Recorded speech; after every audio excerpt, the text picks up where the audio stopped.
시작하도록 하겠습니다. 먼저 함께 기도합니다. 사랑의 아버지 하나님, 날마다의 삶이 하나님의 위로와 은총이 함께하는 삶이 되기를 소원합니다. 마음은 온이도되 육신이 연약하여 하나님의 뜻과 하나님의 뜻을 온전히 따르지 못하는 연약한 우리가 될 때가 있음을 고백합니다. 주님은 우리의 삶의 주인 되심을 고백할 뿐만 아니라 그 하나님의 은혜와 능력을 의지하여 살아가는 믿음의 삶이 되게 하옵소서. 오늘도 말씀을 통해 우리의 눈으로, 우리의 귀로, 우리의 입술로 고백하며 듣고 볼 때마다 하나님의 은혜가 더욱더 넘쳐나게 하시고 이 말씀의 능력이 더욱더 우리의 삶을 이끌어 가게 하옵소서.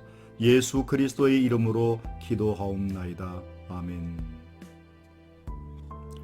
오늘 우리에게 주시는 하나님의 말씀은 구약성경 예레미야 27장 1절로 22절의 말씀, 구약 1094면이 되겠습니다. 제가 봉독합니다. 유다의 왕 요시아의 아들 여호야김이 다스리기 시작할 때에 여호와께서 말씀으로 예레미야에게 임하시니라. 여호와께서 이와 같이 내게 말씀하시되 너는 줄로 멍에를 만들어 내 목에 걸고 유다 왕 시드기야를 보러 예루살렘에 온 사신들의 손에도 그것을 주어 에돔의 왕과 모압의 왕과 암몬 자손의 왕과 두로의 왕과 시돈의 왕에게 보내며 그들에게 명령하여 그들의 주에게 말하게 하기를 만군의 여호와 이스라엘의 하나님께서 이와 같이 말씀하시되 너희는 너희의 주에게 이같이 전하라. 나는 내 큰 능력과 나의 쳐든 팔로 땅과 지상에 있는 사람과 짐승들을 만들고 내가 보기에 옳은 사람에게 그것을 주었노라. 이제 내가 이 모든 땅을 내 종 바벨론의 왕 느부갓네살의 손에 주고 또 들짐승들을 그에게 주어서 섬기게 하였나니 모든 나라가 그와 그의 아들과 손자를 그의 땅 기한이 이르기까지 섬기리라. 또한 많은 나라들과 큰 왕들이 그 자신을 섬기리라. 여호와의 말씀이니라. 바벨론의 왕 느부갓네살을 섬기지 아니하며 그 목으로 바벨론의 왕의 멍에를 매지 아니하는 백성과 나라는 내가 그들이 멸망하기까지 칼과 기근과 전염병으로 그 민족을 벌하리라. 너희는 너의 선지자나 복술가나 꿈꾸는 자나 술사나 요술자가 이르기를 너희가 바벨론 왕을 섬기게 되지 아니하리라 하여도 너희는 듣지 말라. 그들은 너희에게 거짓을 예언하여 너희가 너희 땅에서 멀리 떠나게 하며 또 내가 너희를 몰아내게 하며 너희를 멸망하게 하느니라. 그러나 그 목으로 바벨론의 왕의 멍에를 메고 그를 섬기는 나라는 내가 그들을 그들의 그 땅에 머물러 밭을 갈며 거기서 살게 하리라 하셨다 하라. 여호와의 말씀이니라 하시니라. 내가 이 모든 말씀으로 유다의 왕 시드기야에게 전하여 이르되 왕과 백성은 바벨론 왕의 멍에를 목에 메고 그와 그의 백성을 섬기소서. 그리하면 사실이라. 어찌하여 당신과 당신의 백성이 여호와께서 바벨론 왕을 섬기지 아니하는 나라에 대하여 하신 말씀과 같이 칼과 기근과 전염병에 죽으려 하나이까. 그러므로 당신들은 바벨론의 왕을 섬기게 되지 아니하리라 하는 선지자의 말을 듣지 마소서. 그들은 거짓을 예언함이니이다. 이는 여호와의 말씀이니라. 내가 그들을 보내지 아니하였거늘 그들이 내 이름으로 거짓을 예언하니 내가 너희를 몰아내리니 너희와 너희에게 예언하는 선지자들이 멸망하리라. 내가 또 제사장들과 그 모든 백성에게 전하여 이르되 여호와께서 이와 같이 말씀하시기를 보라, 여호와의 성전의 기구를 이제 바벨론에서 속히 돌려오리라고 너희에게 예언하는 선지자들의 말을 듣지 말라. 이는 그들이 거짓을 예언함이니라 하셨나니 너희는 그들의 말을 듣지 말고 바벨론 왕을 섬기라. 그리하면 살리라. 어찌하여 이 성을 황무지가 되게 하려느냐. 만일 그들이 선지자이고 여호와의 말씀을 가지고 있다면 그들이 여호와의 성전에와 유다의 왕의 궁전에와 예루살렘에 남아있는 기구를 바벨론으로 옮겨가지 못하도록 만군의 여호와께 구하여야 할 것이니라.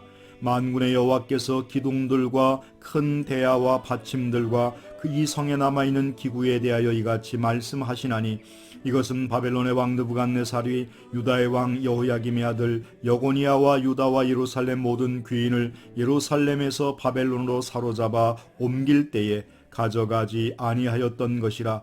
만군의 여호와 이스라엘의 하나님께서 여호와의 성전과 유다의 왕과 궁전과 예루살렘에 남아있는 그 기구에 대하여 이와 같이 말씀하셨느니라. 그것들이 바벨론으로 옮겨지고 내가 이것을 돌보는 날까지 거기에 있을 것이니라. 그 후에 내가 그것을 올려와 이곳에 그것들을 되돌려 두리라. 여호와의 말씀이니라. 아멘. 오늘 본문의 말씀 27장에는 하나님께서 이스라엘 백성들이 제대로 말을 듣지 않고 그 말씀대로 준행하지 않자 예레미야에게 한 퍼포먼스를 통해서 하나님이 답답해하는 그와 같은 말씀을 예레미야를 통해서 시청각적으로 말씀을 전하게 하는 장면이 등장합니다. 웬만한 말로서는 이스라엘 백성들이 말씀을 받아들이지 않게 되자 예레미야가 이상한 행동을 하면서 저 사람이 왜 저러지 하면서 호기심을 불러일으키게 되고, 그러면서 예레미야 입에서 나오는 말에 관심을 기울일 것이기 때문일 것입니다. 어지간한 방법으로는 백성들의 시선을 끌 수가 없으므로 하나님께서는 예레미야에게 이와 같은 행동을 통해서 하나님의 말씀을 전하기 위해서 멍에를 매는 짐승이 되고 줄에 매이는 죄인과 같은 모습으로 예레미야에게 말씀하고 있음을 발견하게 됩니다. 오늘 우리는 27장 2절 여호와께서 이와 같이 내게 말씀하시되 너는 줄과 멍에를 만들어 내 목에 메고라고 하는 말씀을 통해서 여기에서 우리는 예수 그리스도의 십자가의 고난과 골고다 언덕에까지 십자가를 지시며 걸어가셨던 우리 주님의 모습을 보게 되고 그것을 우리가 상기하게 됩니다.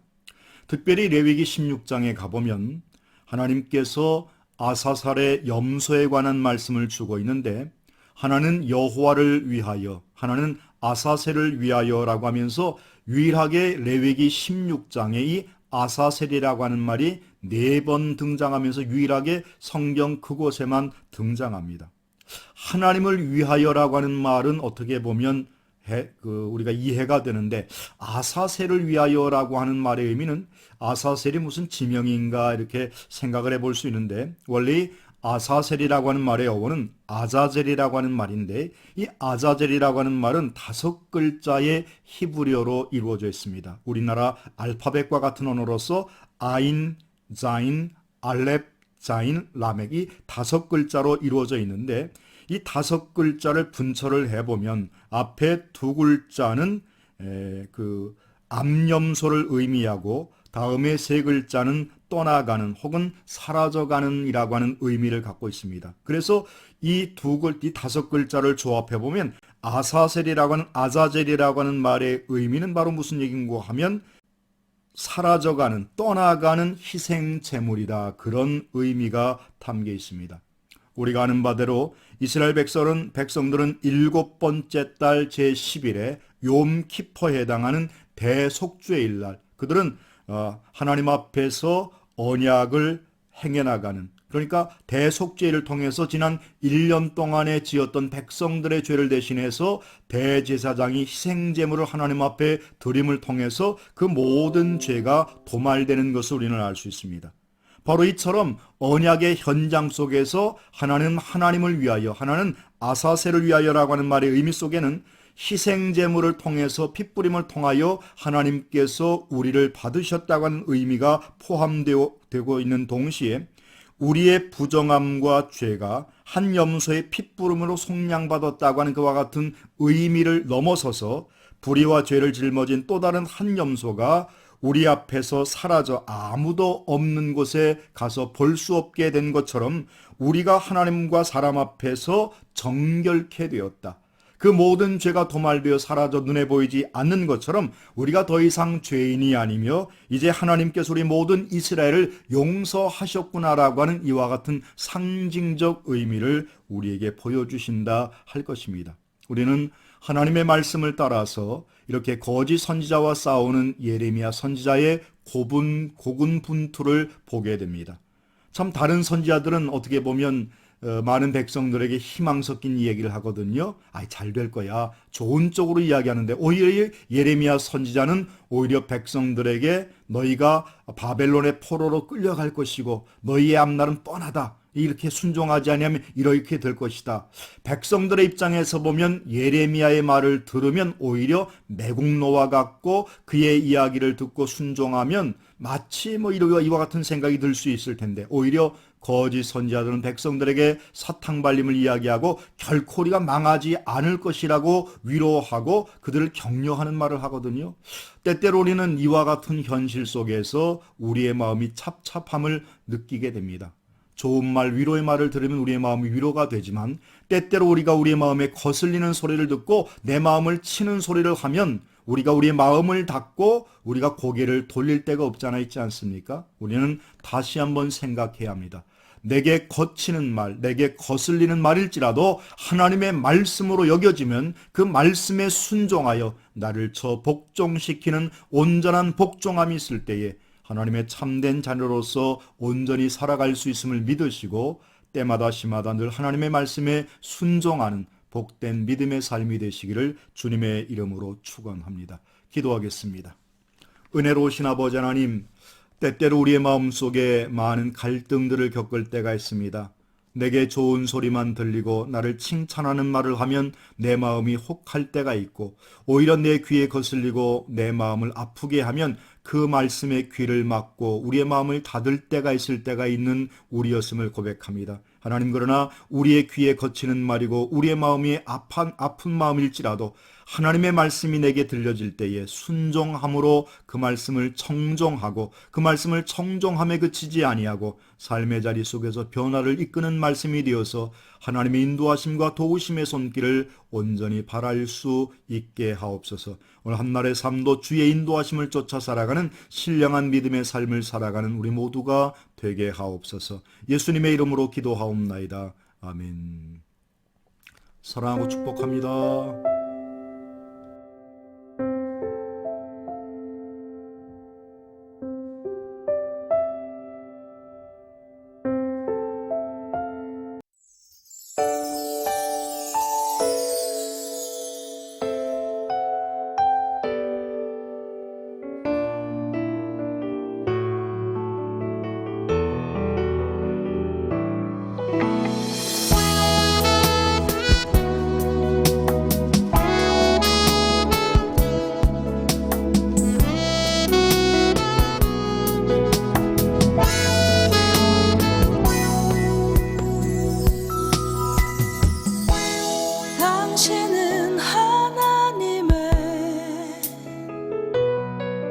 언약 안에 있는 축복의 통로,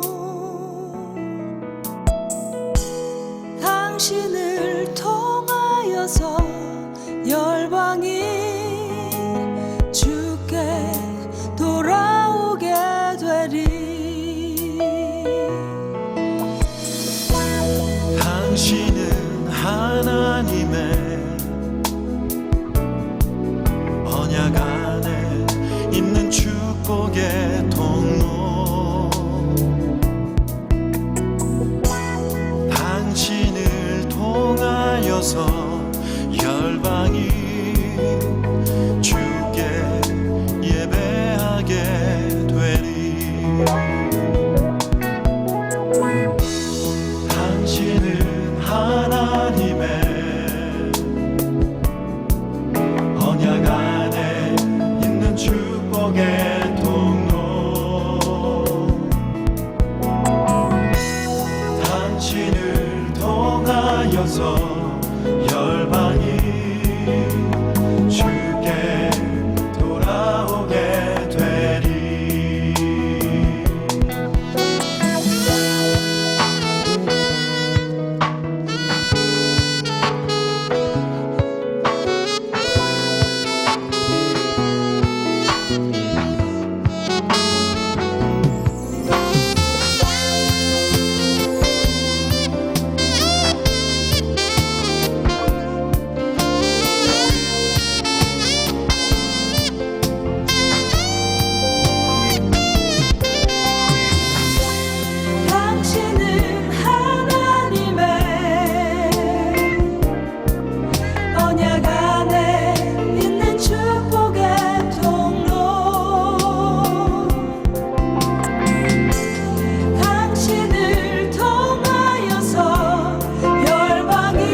당신을 통하여서